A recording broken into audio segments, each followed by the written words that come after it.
Our next topic is multiplying polynomials, and you've seen this in Algebra 1, but not with polynomials this big. Probably the biggest that you saw was maybe something like this, number 5 here.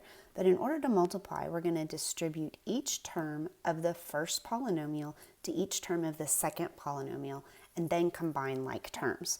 So let's go ahead, and I'm going to do the lines, the arrows, rainbows some people call them, in order to visually have you see where I'm multiplying. If you don't need those arrows, don't draw them. I feel like they kind of clutter things personally, but I want you to have the visual, especially for your notes as we're just getting started.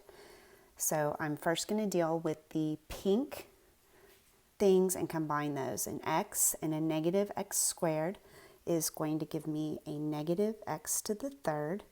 Next will be plus 2x squared, and then x and a 4 is going to give me a plus 4x.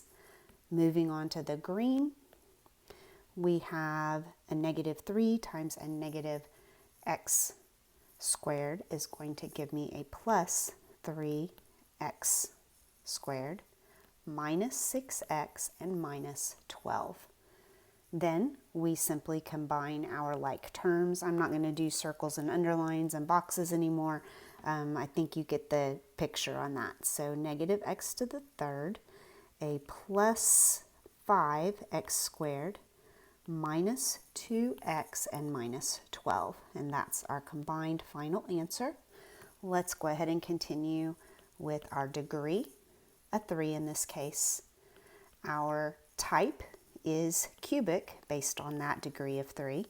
And our leading coefficient, well, we don't actually have a coefficient. We have a negative sign here, so that's an implied negative 1.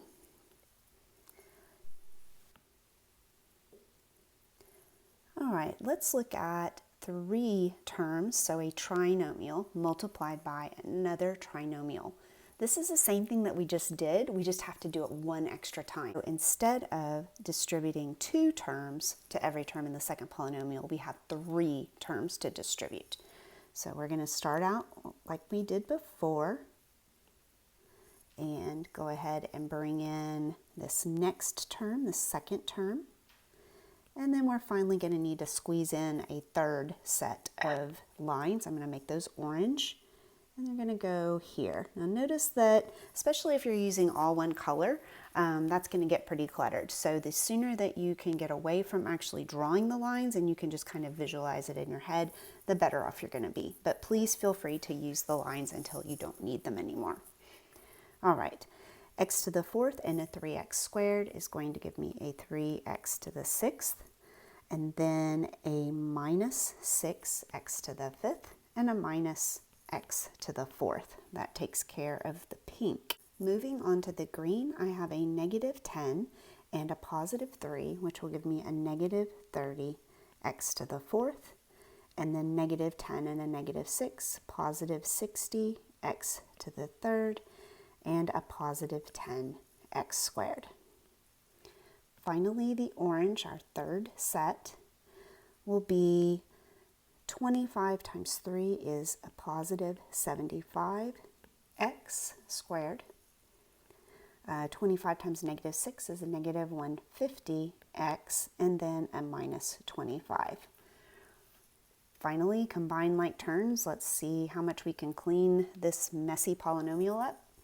It's still going to be kind of messy. 3x to the 6th minus 6x to the 5th, minus 31x to the 4th.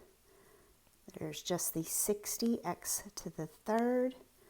I'm going to have 85x squared, minus 150x, and minus 25. Still has a lot of terms to it.